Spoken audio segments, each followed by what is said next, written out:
Thank y'all. So I was planning to stand over there. I think it'd be easier if I stand over here. Is that right? Is this what you need with the mic? If I do that, I need to turn this around.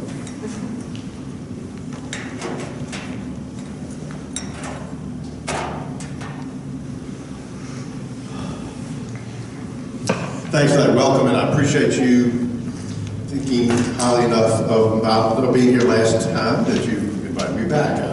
I do love doing this, and I do it not quite in this format. This is a different format for me, but this is a great format.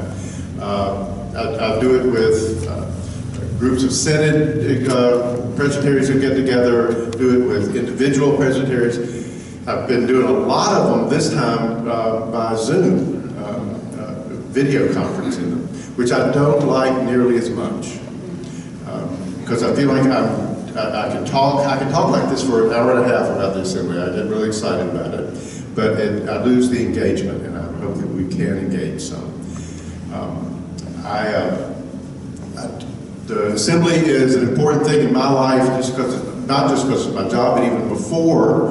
I came to Louisville. I was a presbytery exec in Shenandoah Presbytery in the Valley of Virginia, and I tell people I turned 20 at a General Assembly. I turned 40 at a General Assembly.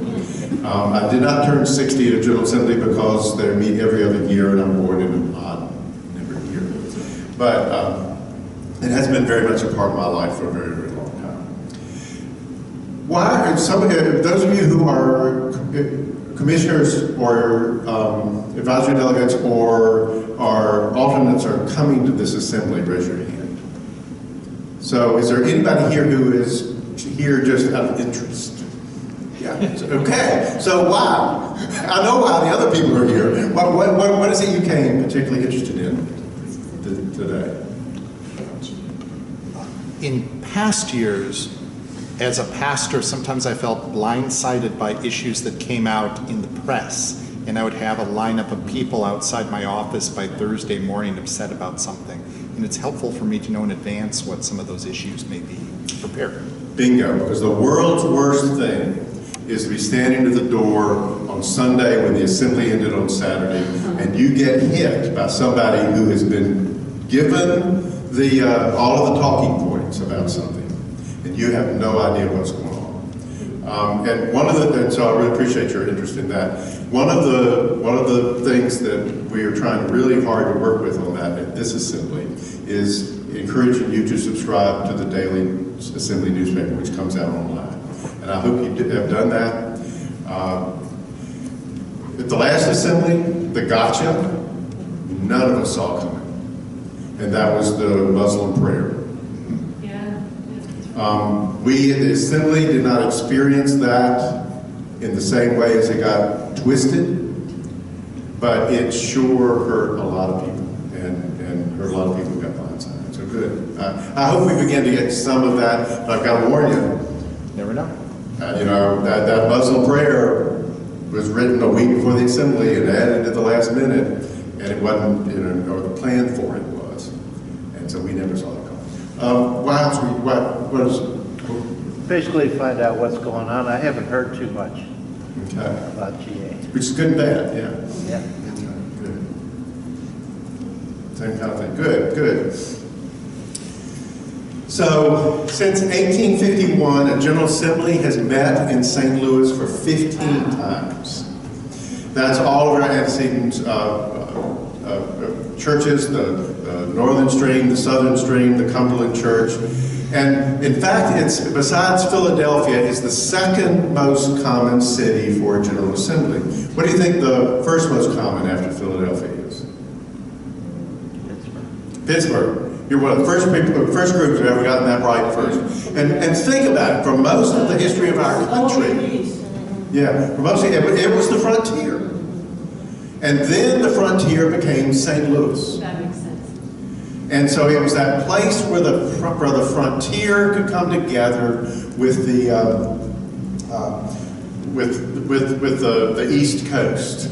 It was, you could get to it by train. You could connect there, and so emotionally, it has often been in the life of the church, that place where the church comes together with cultural differences as well. And part of our history of being together is finding time in St. Louis to talk with each other about what's important deep down inside of us. From that, the state clerk has set that vision for this particular assembly, renewing the vision, kingdom building in the 21st century, drawn on Matthew 6:33. And that kingdom is not a title. It is a thoughtful way to talk about our relationship in kinship and not in power. That we're not trying to undo the scriptures, but we are trying to focus upon our sense of connectedness there in that city that connects us. But St. Louis is not a place without a lot of recent history. And it means something to our country right now ever since Ferguson. What's going on in St. Louis since Ferguson has galvanized a lot of energy and conversation in the country, in the best and the worst kinds of ways. And while what's happening there has happened and continues to happen in a lot of different places, it's a focal point of that.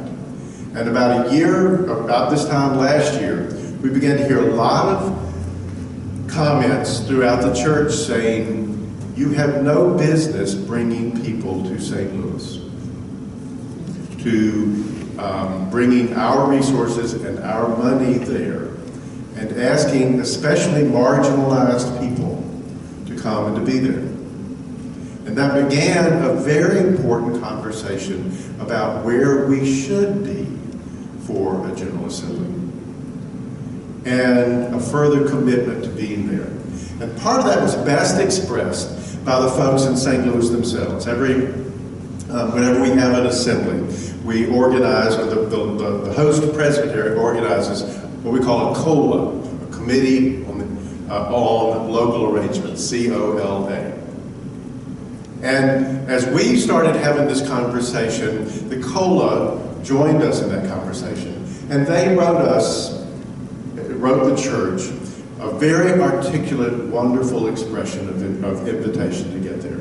Part of what they said is, rather than deterring us, meaning the COLA, from inviting you to our city, and I love this language, the creative turbulence and divine disruption in our streets has reinforced our commitment to welcome the 223rd General Assembly to St. Louis. We are eager to engage the church in honest and direct conversation about racism and the systems that divide us economically and politically in this country. There's a sense of kairos in us being there, that only if we take it seriously. Part of the kairos is the election of J. Herbert Nelson as the state clerk of the General Assembly.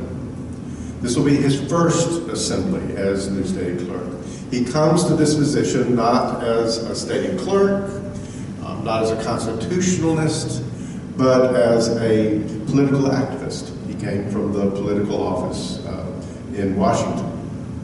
He is an African American whose father was the South Carolina head of the NAACP. He is a lifetime member. He has been engaged in this struggle, in these conversations, he would say, since the cradle. And he has led us with a commitment, even in his election, as he was elected in Portland 2 years ago, to say, we have got to be a church that if we are committed to being in a city for an assembly, are committed to engaging and being a part of that city in the months and years up to our being there and while we're there itself. So part of what I want to do is to talk to you a little bit about what that's going to look like at this assembly. And I'm really excited about this. Part of what I knew when I first took this job 10 years ago was that we Presbyterians were really good at having a meeting. We were not necessarily good at building a family or a kinship or a community at that meeting. And what Jay Herbert has helped us to do is help transform that meeting. It's still going to be a meeting, believe me. He's helped transform that meeting also into a conversation and engagement with the community in St. Louis around us. And hopefully in ways that equip the church to have this conversation at everywhere that we are. Because these are not St. Louis issues, they are issues of every community. And they're issues that deeply are rooted in the definition of who we are as a Presbyterian church. So let's walk through some of those. The final piece of the Kairos on this is an action that got very little attention at the last General Assembly in Portland. And that was a call to commit ourselves to be a Matthew 25 church. Matthew 25 is a chapter that has several parables. It begins, the kingdom of God is like this. And with several parables, the last of which is a parable that, is the parable that goes to the sheep. How do I know you? It is when you cared for me and fed me and visited me in prison. In committing ourselves to a Matthew 25 church by the last assembly, we took several actions, one of which was to commit ourselves, to locate ourselves as a church with the poor, and to advocate with all our voice for the poor, and to seek opportunities to take risks for and with the poor. And then there's a whole list of social injustices which keep people impoverished and promote poverty. And one of them speaks specifically about working to end mass incarceration, identifying the systems that mean that the United States of America has more people incarcerated than any other country in the world. The second piece of that commitment was to commit to focusing a significant block of time at future General Assemblies on creating opportunities to in consultation with the COLA, that's that Committee on Local Arrangements, to engage all of the commissioners, delegates, and observers in acts of service to and with the communities at risk. Most of us thought at the time, that means we might organize a habitat house. It's gone a lot farther than that, especially as we've engaged in conversations in St. Louis. So what is that literally going to look like at this assembly? It will start before the assembly begins. The assembly will begin on Saturday, and we will have a pre-assembly gathering. We've invited Liz Theo Harris, who is one of the co-chairs of the Poor People's Campaign. I don't know if y'all are that familiar with the Poor People's Campaign. It is a national, wonderful expression of calling for a moral revival in America. She will be addressing the commissioners and advisory delegates who are there with about setting the stage to talk about issues of poverty, of intrinsic racism, and of justice. Setting the stage for all of the next steps throughout the rest of the week. Opening worship has been shaped by the Committee on the Office of Local Arrangements, the COLA, with the same sense of repentance and confession and call to justice. And the preachers for that opening worship, as it always is, the moderators of the previous assembly. This year it'll be Jan Edmonston and Denise Anderson, who are the co-moderators of the 222nd General Assembly, who are people who have spent and committed their whole tenure as moderators to many of these exact same issues, calling the whole church to read the book Waking Up White, and really calling the church to look carefully at itself and its participation in the structures of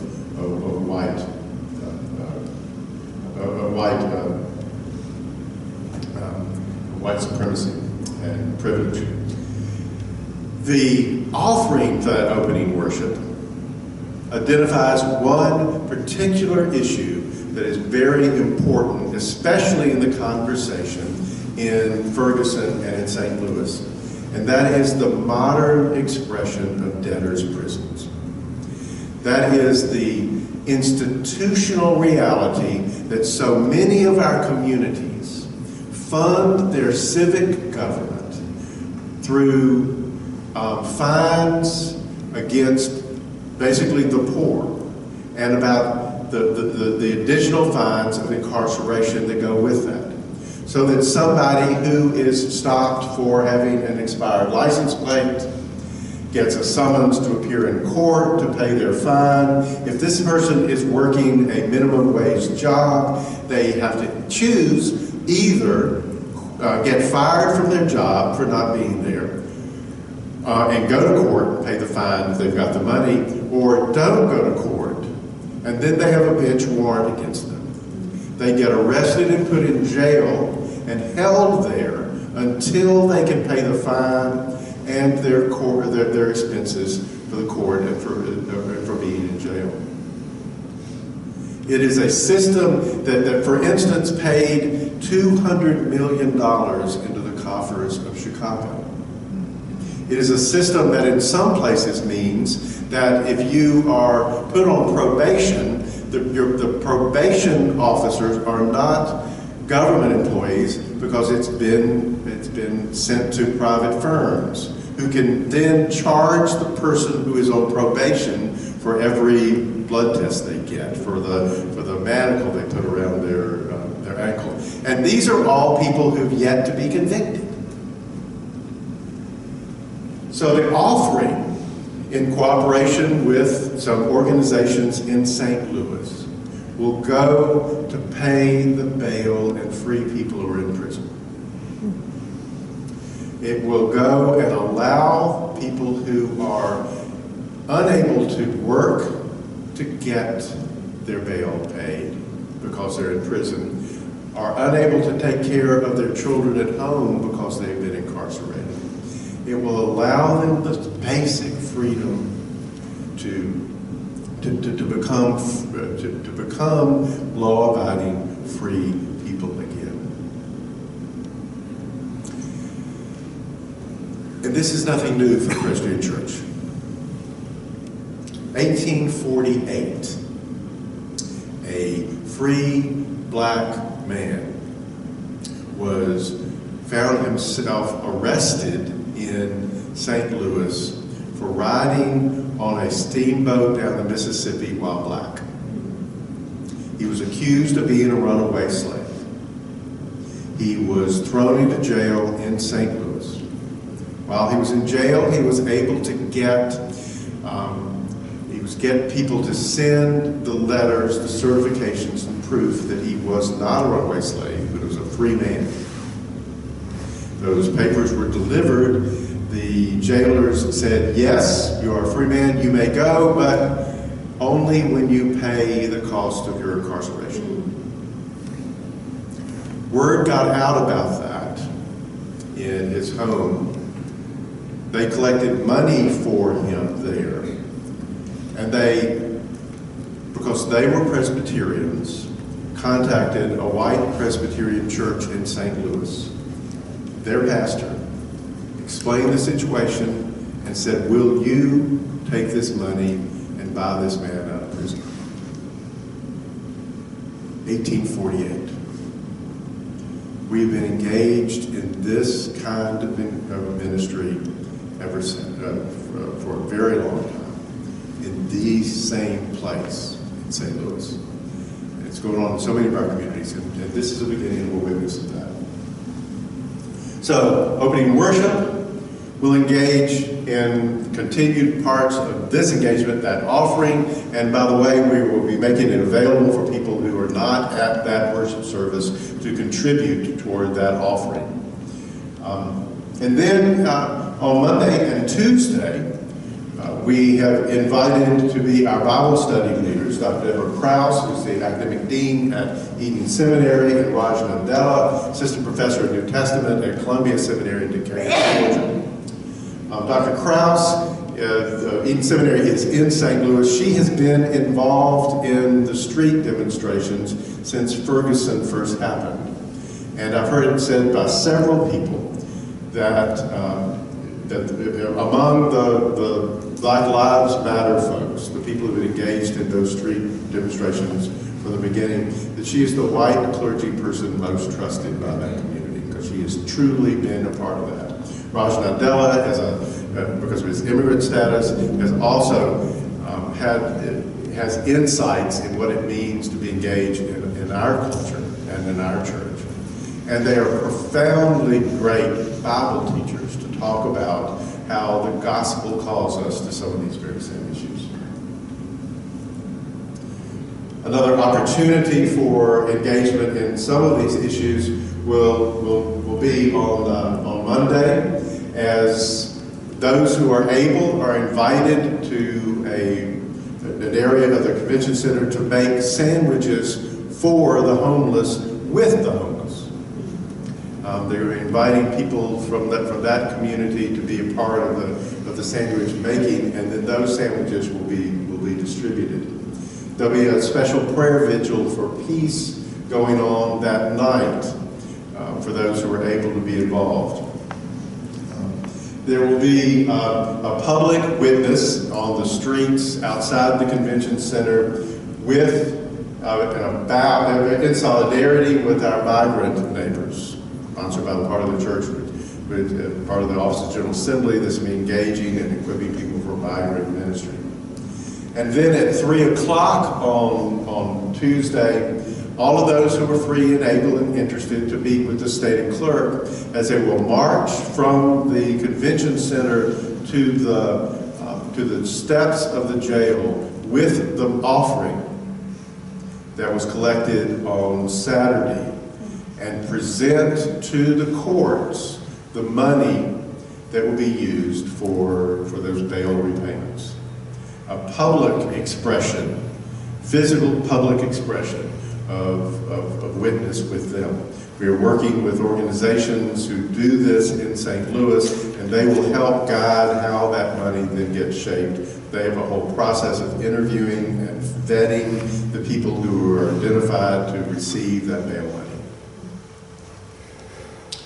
And then that night, there will be another engagement with the homeless in St. Louis, as we try to honor our call to be a Matthew 25 church. We try to begin to look together at what it means to be a church that just doesn't talk about justice, but tries to engage in it. And we try to be more than just a meeting, but the people of God in kinship together. I want to pause here, because I'll be very interested in how that sounds to people when I talk this way about a General Assembly this way. What do you hear in that? I love it. Wow. What you love? It moves from beyond just being a meeting, and especially the public witness. And I think hopefully something that can then lead those who are there to find ways of doing that in our communities as well. Good. And I hope that that's part of what we're trying to do is provide with this resources for how you do this at home. It's very relational. It's people to people. It's compassion. One of the themes that's been important to us as we try to shape this is that we don't just come in and announce we know how to do this here, but to partner with folks there to help shape what's important and how to do this. It's word and action. I mean, we're not just saying this, but we're doing. and most importantly, by couching it in Bible study and worship. We're not just good humanists. We are the Church of Jesus Christ, grounded in this Word. And now this Word is becoming that living Word out on the streets too. So I like that it's got that theological dimension, which is our heritage, but we've gotten a little anemic on that. Thank you. I appreciate that part of that. I'd never put it in those words before, but that certainly is really important to how we do this. The Bible study at General Assembly, this is only the second time we've done that. And I think it is an important kind of new move for how we're going to go.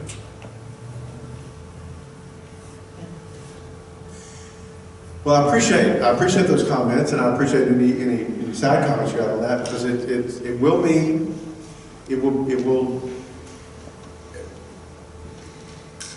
everywhere I have talked about it, it has been well received.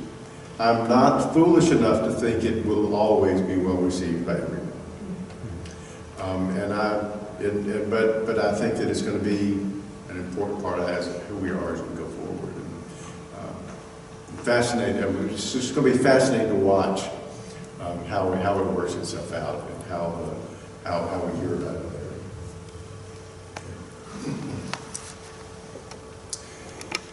So let's take a step back. Let's talk about what a General Assembly is and who's going to be there. So, General Assembly, the Book of Order says, is the unity of synods, presbytery sessions, and congregations of the church. It is the only court where everybody comes together. And we try to take that very seriously in the way it is set up and the way we try to make sure who's at the table and how they're at the table. But it is that one place where the whole church comes together. And these wonderful words, to become a community of faith, hope, love, and witness. Those words have been in our Book of Order for a long, long time without us living into it. And I'm hoping that over the last 10 years that we have slowly taken steps to make that much more a part of who we are as a General Assembly. Who's there? About 528 commissioners. And yes, that's about 66 fewer than we had at the last assembly. Every assembly, the number of commissioners has gone down. As the church has gotten smaller, the formula for how many commissioners we have are tied to the size of a presbytery. So a presbytery under 8,000 sends 2, under 16,000 sends 4, under 24,000 sends 6, and on up through that way. But what's interesting to me is people often ask me, is it going to continue to drop? Well, it will probably drop. I think we've quit seeing these huge losses of 66 or so. Because if you look at the commissioners by presbytery size, 3/4 of the commissioners who are there come from presbyteries that are sitting just 2 or 4 members.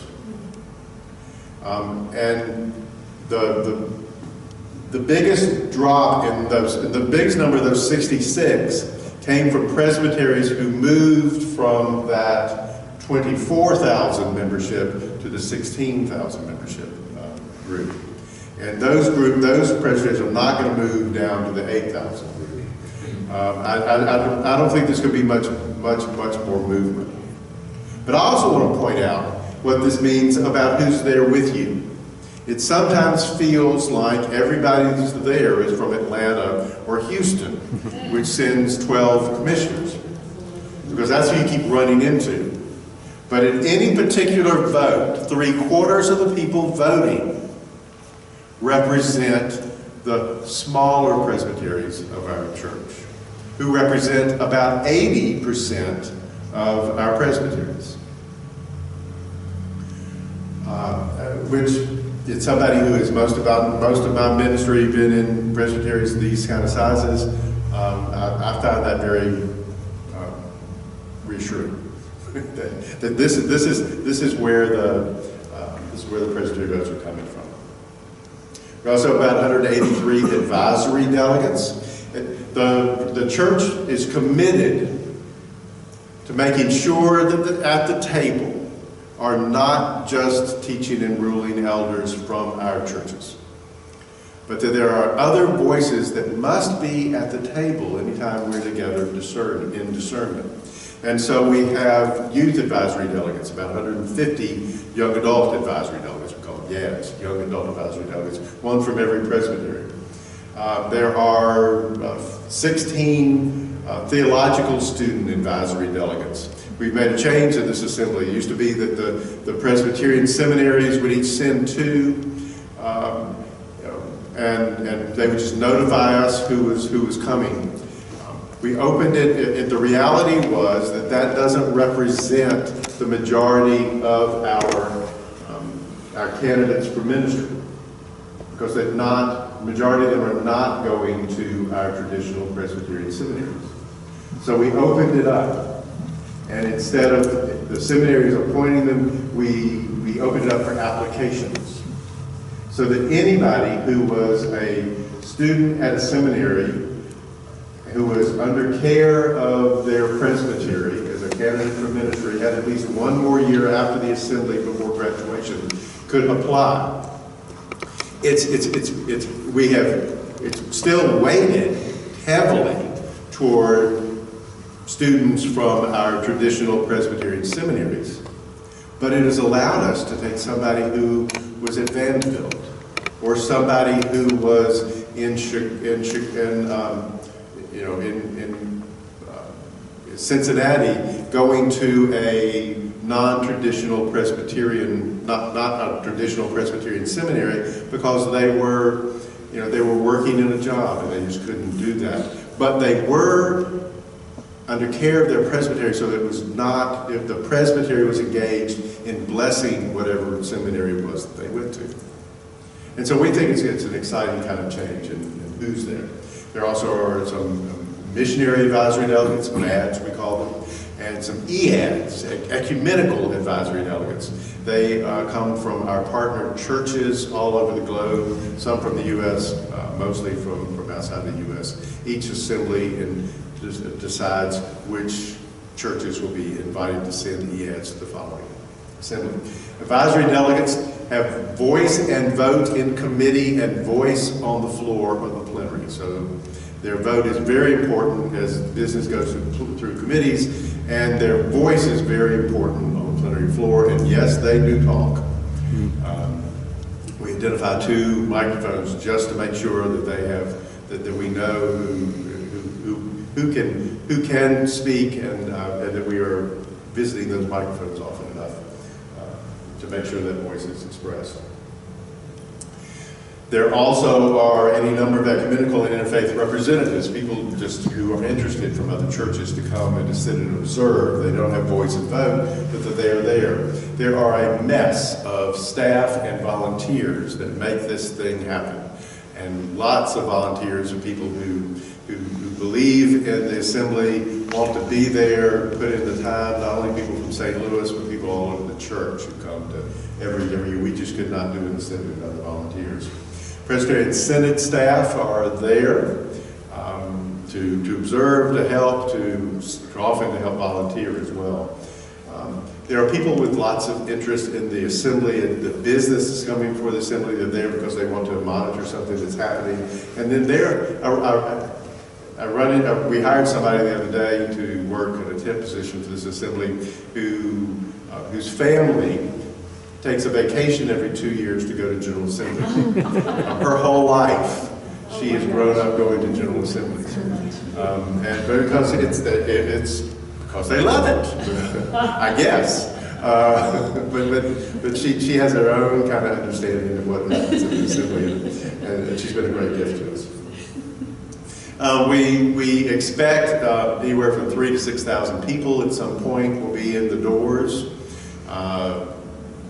We now, because of live streaming, expect another 30,000 people to be in touch with the assembly in one way or another.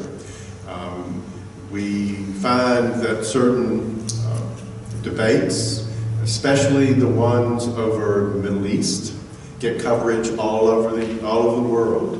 And we can pinpoint places, not only Israel and Palestine, but when they're debating the Middle East, folks in Egypt are very interested.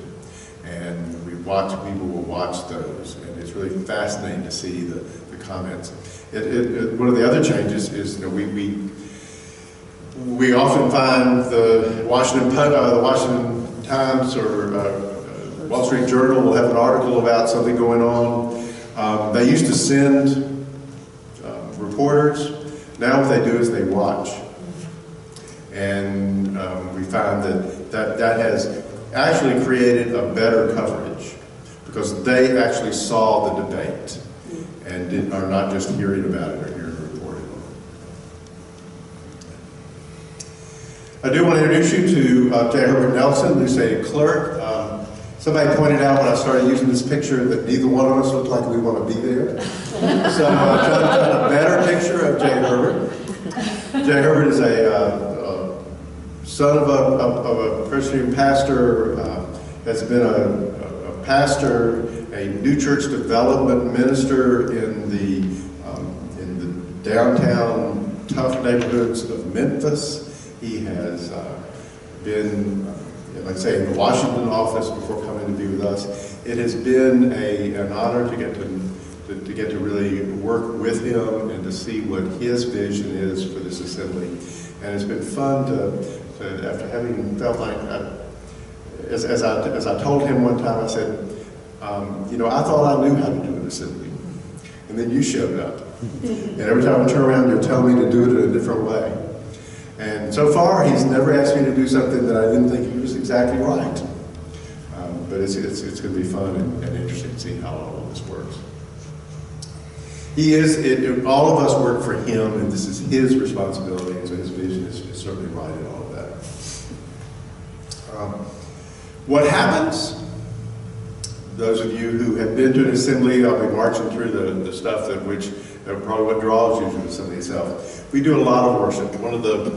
Part of what we have tried to do over the last several assemblies, the last 10 years, is really emphasize what worship means.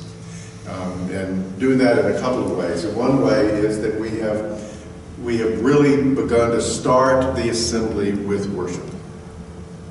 So that Saturday morning, when the co-moderators stand up before the assembly and announce that this being the appointed time, they declare the 223rd General Assembly is now in session, and the gavel goes down. The first words out of their mouth after that gavel's ringing in the air is, "Let us worship God." We used to wait until the next day to do that. But that opening worship has become a really powerful, wonderful witness of us together. What that did, because we used to open on Saturday and worship on Sunday morning, is that it has allowed us to rediscover an old tradition that we used to do of going out into the churches in the community for worship. First place we did that was Pittsburgh. It felt easy. When I sold it to the state clerk, I could tell the clerk, this new plan would every church in Pittsburgh Presbyterian was within 20 minutes of the convention center on a Sunday morning, and so it'd be easy. But it hadn't been easy in a lot of other places. But where I realized it was important was when we went to Detroit, because the year before going to Detroit, I was trying to go throughout the church and tell people why it was safe to be there. Because they were turning on Fox News and they were hearing about packs of feral dogs running the streets, and how if you have a heart attack, it takes 3 hours for an ambulance to get there. And people were getting in my face and said, "How can you bring people there?" And on Sunday morning, people got the opportunity to get in a car or a bus and go to a church through the streets of Detroit, to a church of people who worshiped like them and who were there because they believed that's where Jesus was calling them to be. And that was what the assembly needed to be doing. We needed to be with those people, but then we also needed to be taught by those people about what it means to be a church in a community that struggles, in a community that celebrates, in a community that needs the gospel of Jesus Christ. Daily worship has become an order of the day. Originally, it was something we would do before plenary on those days. We folded it into the order of the day so that it happens in the plenary hall as we're gathered around. And an element of that worship is now communion. And it's been an interesting thing to watch how because communion is a part of the service and it's in the meeting hall, the communion table is set when people gather, and when they talk to each other in debate, they're talking to people they're getting ready to break bread with at the table of Christ. Worshipful work. The ecumenical worship service, led by our ecumenical representatives on Wednesday morning, is also a big part of what we do together. The Bible study is something which has allowed us, when we tried it the first time at the last assembly, we had a Bible study that was written for people to do in committee. The clerk said, no, let's lift up some of our great Bible teachers and allow them to teach us. And so instead it's going to be together in a theater setting there in the convention center. Two great Bible study teachers. The election of the moderator is probably the most exciting thing that happens at an assembly. People watch. I hear all over the country people who have moderator election watching parties in their home. All right. And people gather, they turn on the TV, they stream it in, and they watch the election of the moderator. We have several folks standing already for moderator. Two sets of people standing to be co-moderator. Bertram Johnson from New York City and Eliana Maxim from Seattle are standing together to be co-moderator. Chantal Atnep from Synod of the Trinity is standing as moderator. Her vice moderator choice is Ken Hockenberry. And then Vilmari Citron Olivieri and Cindy Coleman are also standing as co-moderators. Yes, Cindy was a pastor in this presbytery. Oh, really? Mm-hmm. Okay. At the They were in Louisville. Excuse me. They were in Louisville last week for training for being moderator, and I've got to say, I can't always say this, but there's not a single one of them that won't be a great moderator. And I feel very good. I have no idea how the assembly is going to vote and choose, but they will. I'm very pleased with the kind of folks who are standing for moderator. On top of that, there's just a mess of other things that happen. The exhibit hall. Every time I talk to people who do my job in other denominations, they're telling me how they're doing away with the exhibit halls at their assemblies, and yet our exhibit hall is oversubscribed. People want to exhibit because they see a value in it, and they would not spend that money if they didn't think that it was important to them. I think it's good for everybody. All kind of associate functions, dinners, lunches, opportunities, and mission experiences while people are there. Some of those mission experiences are actually engagement in mission. Some of them we call mission experiences, but they're trips to the St. Louis Zoo. But they are a chance for people to get out of the convention center. How does business come to an assembly? It comes in basically 4 different ways. Overtures are the ones that most people are most familiar with from the mid-councils. I think we're up now to 70 overtures. That is fewer than we have had in many, many years. Every assembly, since I've been here, there have been fewer overtures coming in. I don't know what that means. It partly means that we quit fighting about sex. But we certainly have other things to fight about. But nonetheless, you can see the kind of breakout, lots of stuff about Middle East, lots about fossil fuel, which are 2 hot button items. Some work on the Book of Order. We'll talk about some of these items of business. and lots in the other area about justice and about race. We have referrals from previous assemblies, and we'll talk more about these, but the last assembly set up 3 committees to look at the future of the church: the Way Forward Commission, the All-Agency Review Committee, and the 2020 Vision Team. The last assembly also instructed the co-moderators to appoint a Racism, Truth, and Reconciliation Commission. And you can see some of what it was called to do, to conduct a church-wide listening campaign and to hear the voices of people on silence regarding the state of institutional racism and oppression within our church. This commission has not been appointed. In making their appointments, and they did appoint a moderator of it because they were instructed that it must be a former moderator or vice moderator, and Byron Wade, who was a former vice moderator, accepted the position of moderator of this commission. In making those appointments, it became really clear to them and to the folks who were advising them that the commission, as they were instructed to put it together, was really not the best way to do it.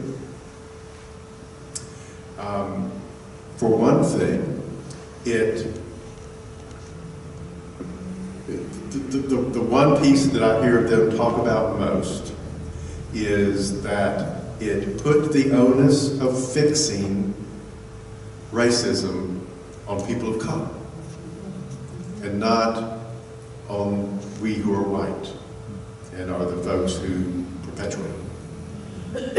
And there needed to be some careful thought about how this commission was put together.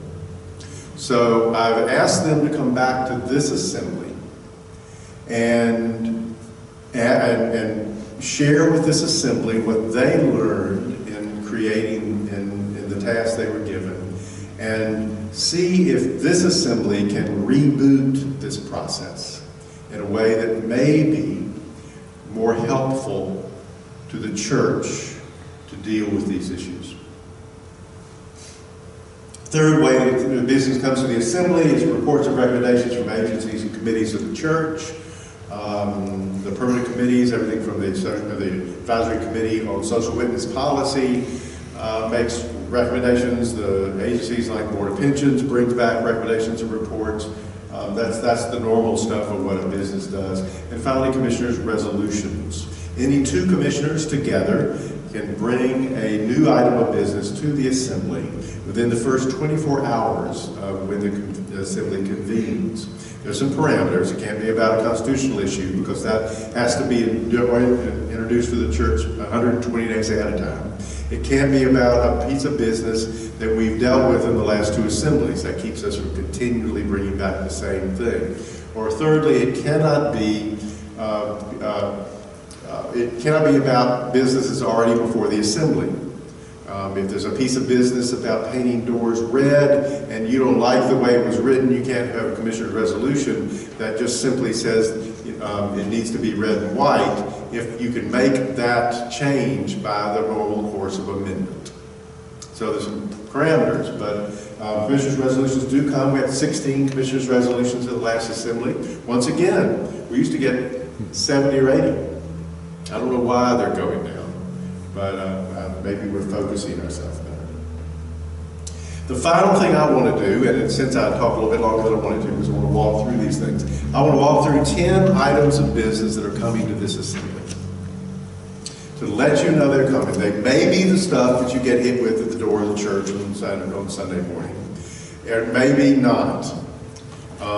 It may be that you'll get hit with something we don't see coming, but I want you to list these things for you to watch. So the last assembly had a lot of overtures and business coming before them that had to do with the structure of the national church.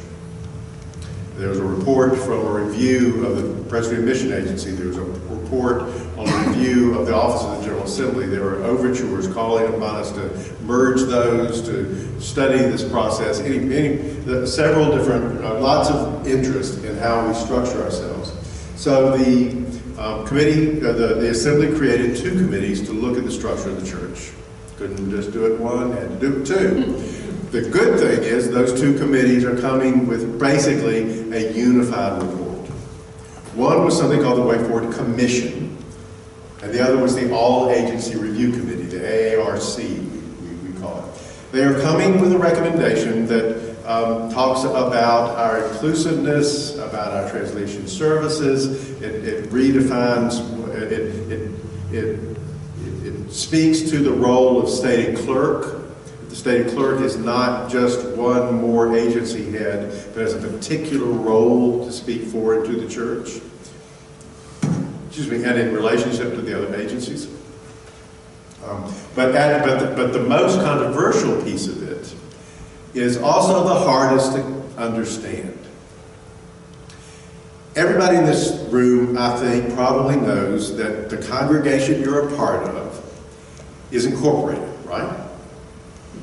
And somewhere in your bylaws, you figured out who is the board members of that corporation. Some places the section is that. Some places there's a board of trustees that's that.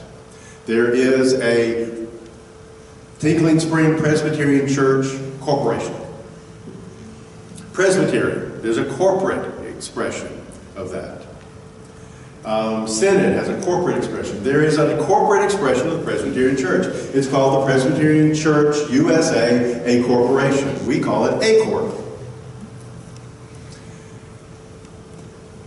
The board of directors for A Corp, they do all kinds of things. They receive all monies that come into the General Assembly that don't get designated to the foundation or the Board of Pensions must be received by the corporation, Presbyterian Church. Per capita, gifts to international mission, undesignated gifts to support scholarship funds, they all go to A Corp.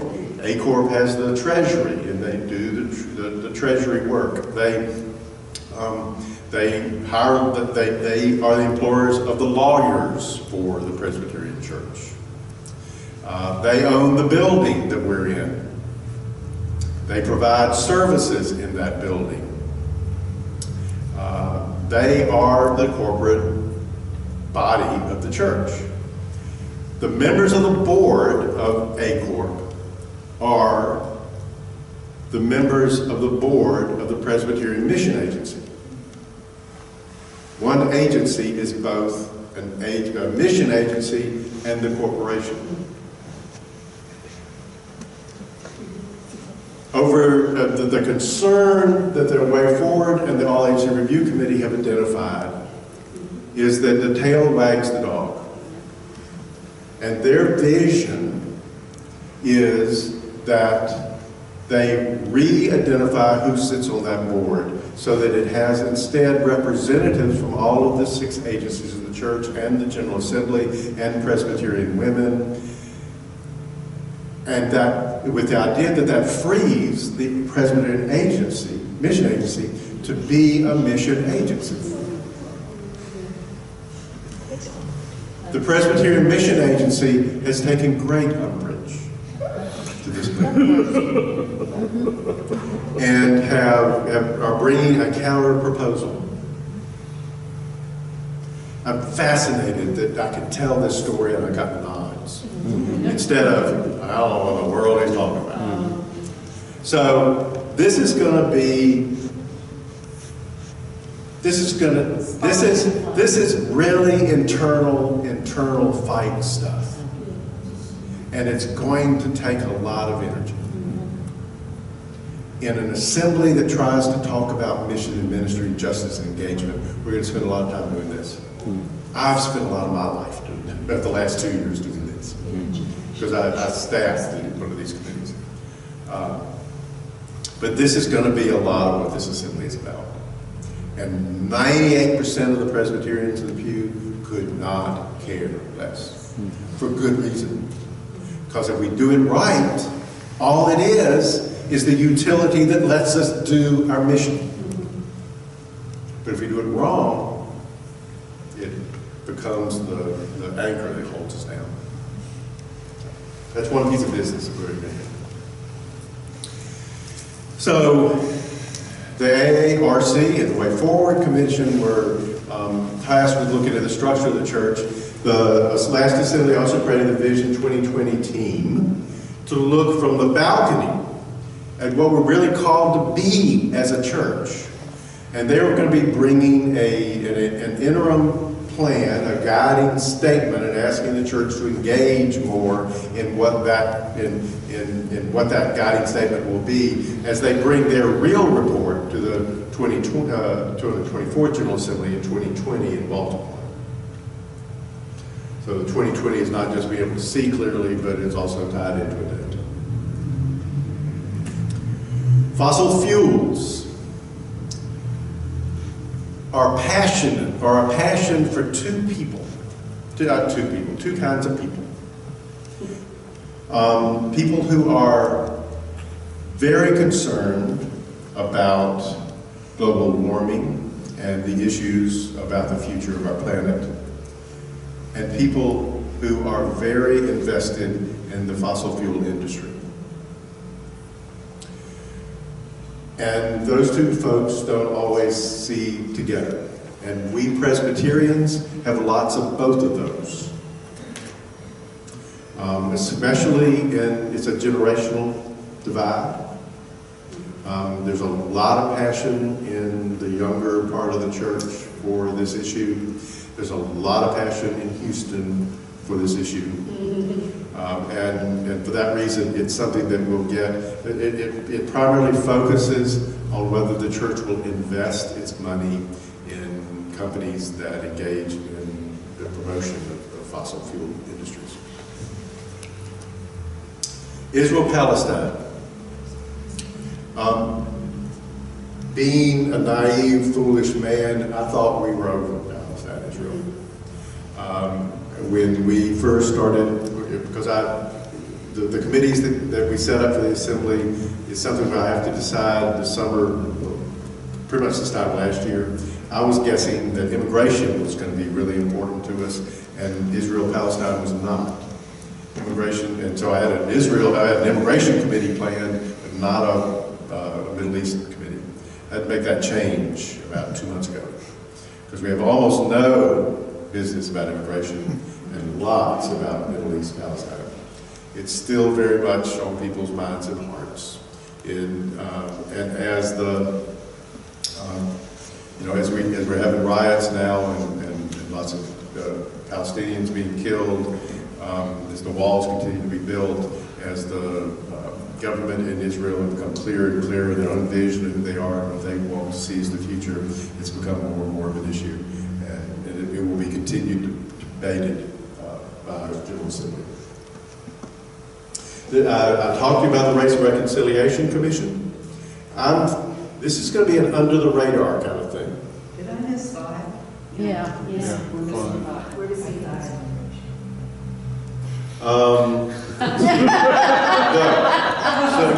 So I switched around. I cut and pasted, and that should start at 5. There should be 10 of these, and now I see that there are 11. So I got to do this early this morning. Changing my, it just didn't look right. I had all 10 in the same thing, and I wanted to make it. Race reconciliation, what I think is going to be interesting to see how the church goes forward on this. So I think this is the next step for us as we begin to tell our stories to each other about what it means and listen to our stories about what this means. I don't think you're surprised to hear me tell you I'm a Southerner. I grew up at First Presbyterian Church in Birmingham, Alabama.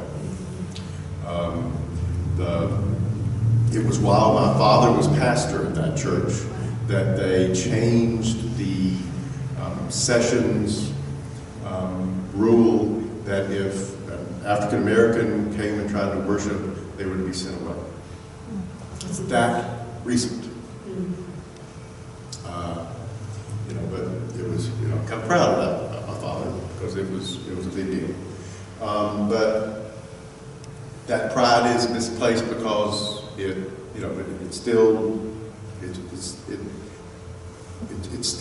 are still a church with those stories many-fold of pain in ways we hurt, and the way we continue to hurt. And so I think it's going to be an important kind of a step for us to take. So, another piece under the radar that's interesting, and this is one of the weaknesses of the General Assembly system. The real question we need to face as a church, and Presbyterian leadership, y'all know this better than anybody, is how do we offer, if we are committed to immigrant ministry and developing immigrant communities of worship, how do we provide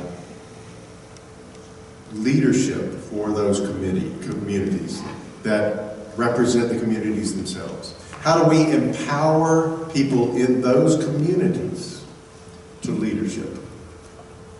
Our model is that we commission ruling elders to leadership as commission ruling elders with CLPs, we used to call them, commission pastors.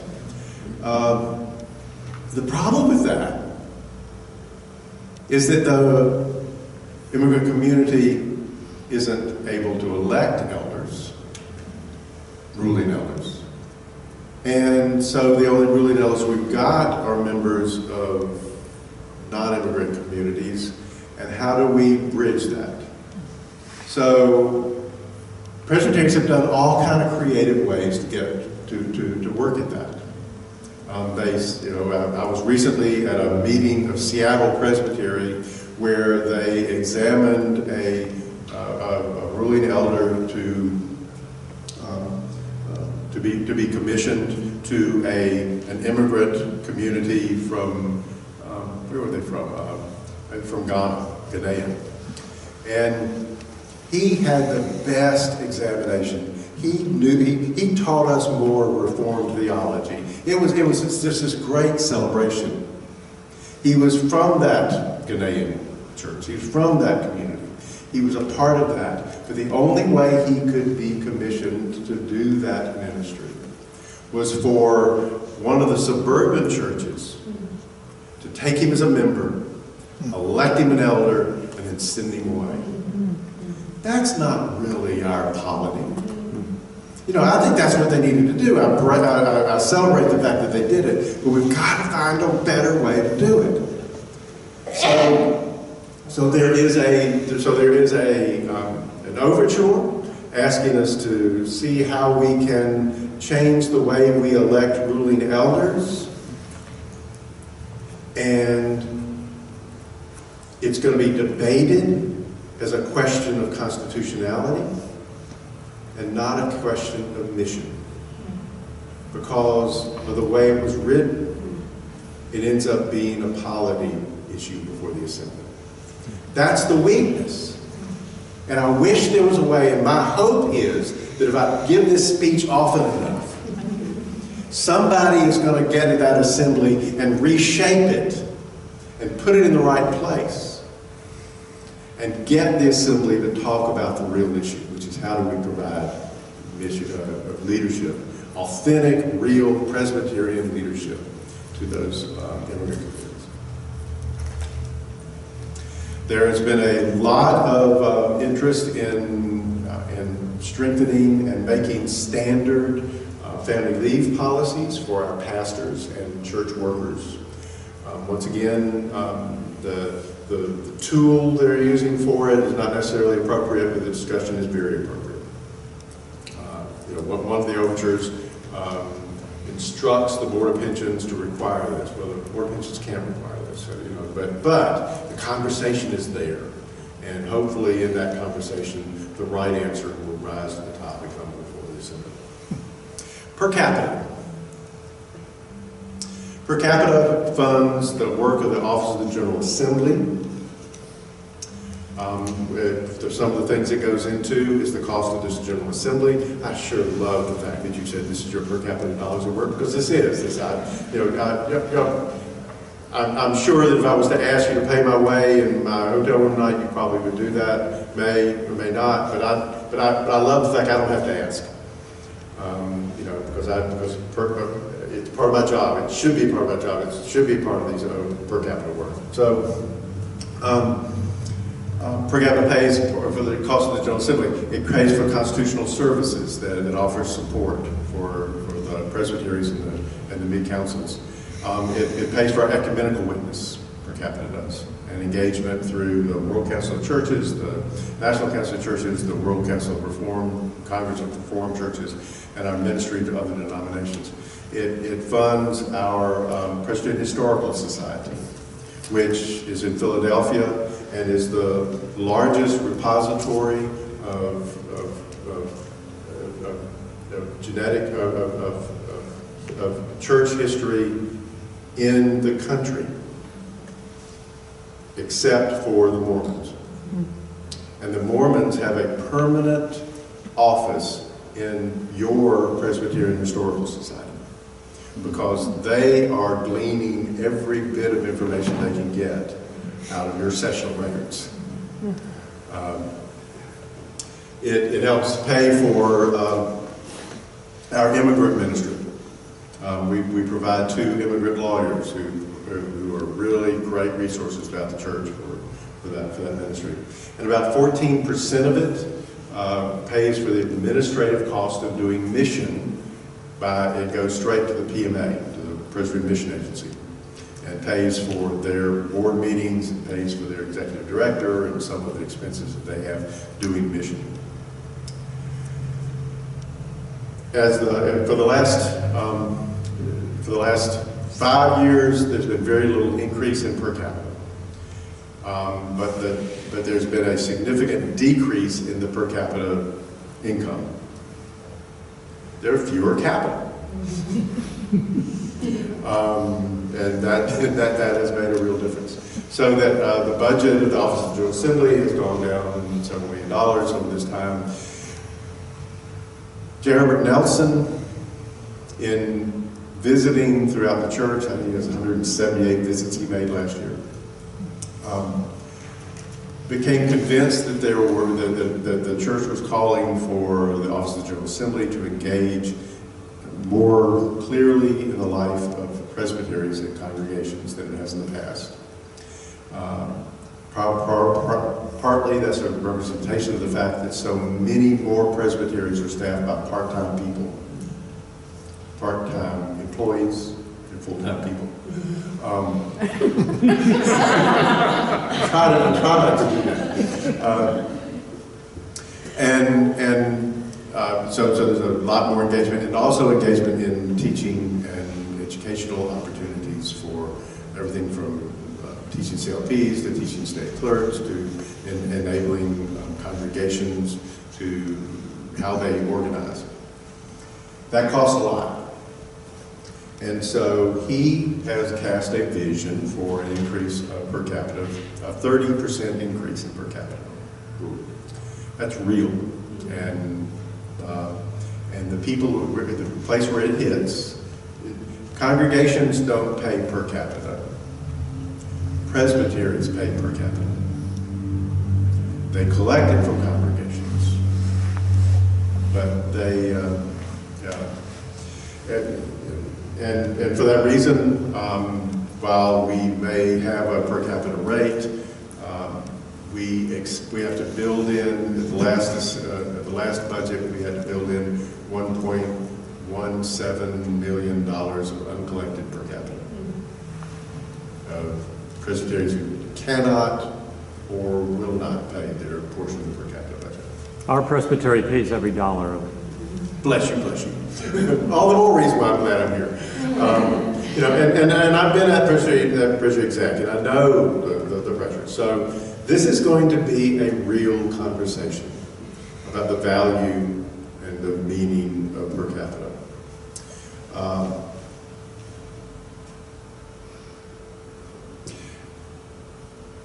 When this was first hitting the news, it was first going before the Committee on the Office of the General Assembly, and I knew that there were press in there, and that soon it would be hitting. We'd be hearing about a lot of this. I stopped Jay Herbert in the hallway, and I said, "Are you willing to lose?" Are you willing to take a recommendation to the assembly and lose? And first he looked shocked because what an impertinent question to ask. But then he said something that I'll never forget. He said, yes, because what I'm not willing to do is to know what I'm called to do and not ask for it. I'm not willing to not give the church a chance to step up and say yes. And I think that's powerful stuff. It comes from his experience as a pastor. As all of us who've been congregational pastors understand, you've got to, we raise our budgets. And it has engaged the church in an important conversation. It's going to be an important conversation at the General Assembly. Finally, there are two administrative commissions being requested of this assembly. That's unusual. It's not unusual for us to create administrative commissions. It happens sometimes. We even had one recently for Synod. That was requested by the Synod of Puerto Rico. The Synod itself asked for an administrative commission. One of them has to do with a fund that was given to the old Board of National Ministries, the old Presbyterian Church USA, United Church. It's got like $75 million in it. This is not nothing. It's called the Jarvie Fund. It's a wonderful fund that supports people who are retired and who's on limited income in New York City. Because it was given to the Board of National Ministries to administer,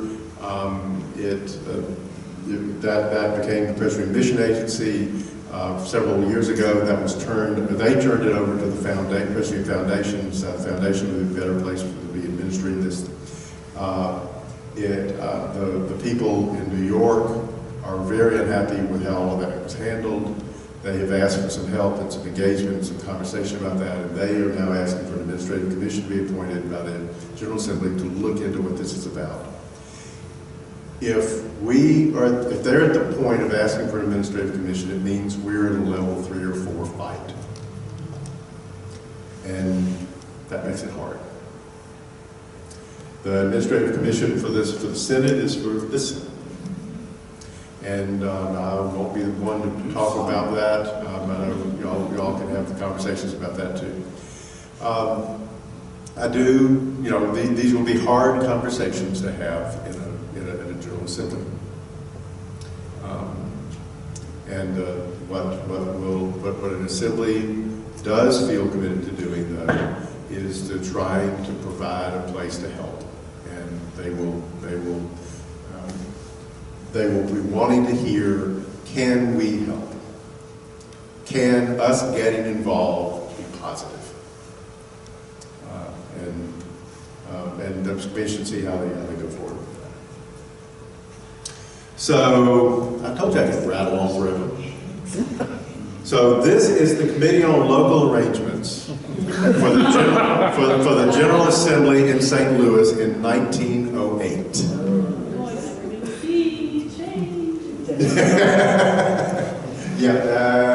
So this is the Committee on Local Arrangements for the committee for the 2018 General Assembly in St. Louis.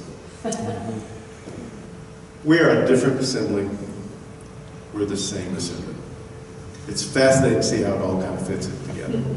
But I'm excited to be a part of it and seeing where we go. And I rattled on more than an hour. I apologize for that. But I'm here for questions and any other comments. So I'm getting a yes to questions. Yeah. So that list of 10, can you go back, even though I know some of them, and tell us which committees will deal with those issues? Oh. Yes. Mm-hmm. Yes. So And when I meet with the commissioners over dinner, I'll walk through every committee and say what business is coming to them. But in general, so the way forward, so we have created a way forward committee at the assembly. And they'll be hearing these two items of business.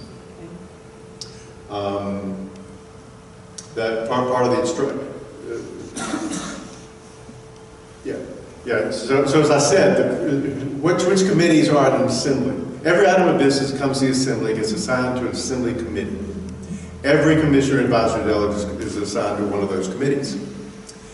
There's no rule as to what committees we have to have. At the last assembly, we had a whole bunch of items of business that talked about the national church and its structures. My fear was two things.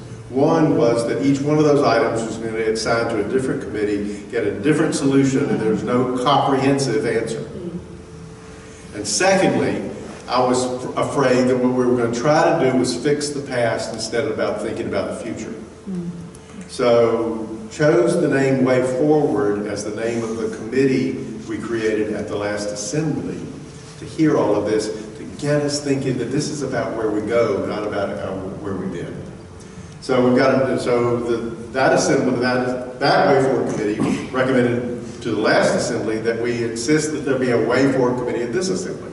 So we've got a Way Forward committee at this assembly. Fossil Fuels has its own committee, a committee on fossil fuels. Israel-Palestine has its own committee on the Middle East issues. Race Reconciliation Commission will go to the Social Justice Issues Committee, which is the one who originally created the call for that commission in the first place. Commission Ruling Elder question will go to the Polity Committee, because that's the form of the overture which raises the issue. Family leave policies. I'm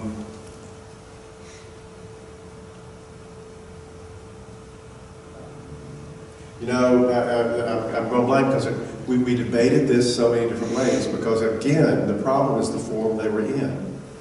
I think they went to social justice issue. Because that's really at their heart what they are. Per capita goes two places. The per capita request from the state clerk goes to the General Assembly Procedures Committee, GAP, which here's the reports of the Office of the General Assembly. There's a Newton Presbyterian has an overture asking us to create a task force to consider the whole funding source, or the whole idea of per capita. That's going to the Way Forward Committee, because I think, that's a real question. When we talk about the structure of the church, we need to be talking about the whole funding structure of the church, not just per capita. And Jarvie goes to the board, we call it the Alphabet Committee. It's the Board of Pensions, the PILT, Presbyterian Investment Loan Program, Presbyterian Foundation, and the Presbyterian Publishing Agencies Committee. And then the Senate, the Administrative Review for the Commission goes to the Mid-Councils Committee. Thank you. Yeah.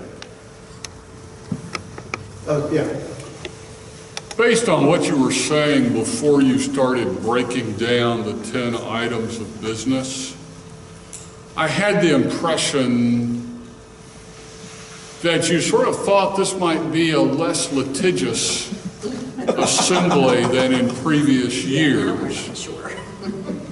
After you broke down the 10 items, I'm not really sure. So as sort of the man behind the curtain, what's your thoughts on the state of our love and kinship for each other at this assembly? I think we are less litigious. Okay.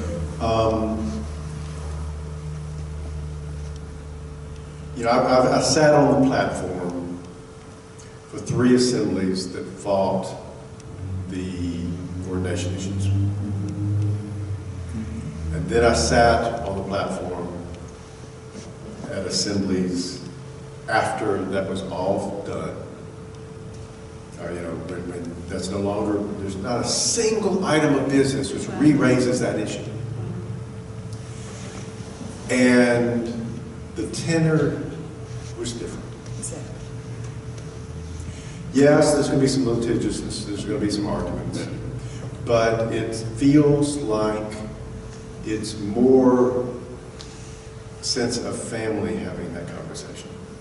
The people in that room are there because they want to be in the room.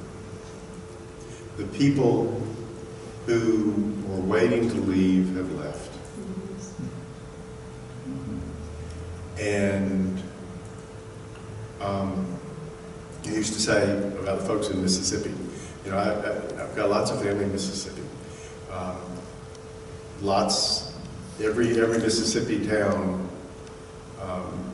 Mississippi, the Presbyterian Church of Mississippi was decimated over the ordination of women. Decimated. By the creation of the Presbyterian Church of America, PCA. But if you went to a Presbyterian church in Mississippi, you were with some people who were Presbyterians because they wanted to be there. They were PCUSA or PCUS because they believed it. And that's true about the people in the room in the assemblies today. So yeah, there's going to be some of that litigiousness. Yeah, we're going to have our fight, but we're family fighting now. Does that help? Does that make? Is that? Yes. Okay.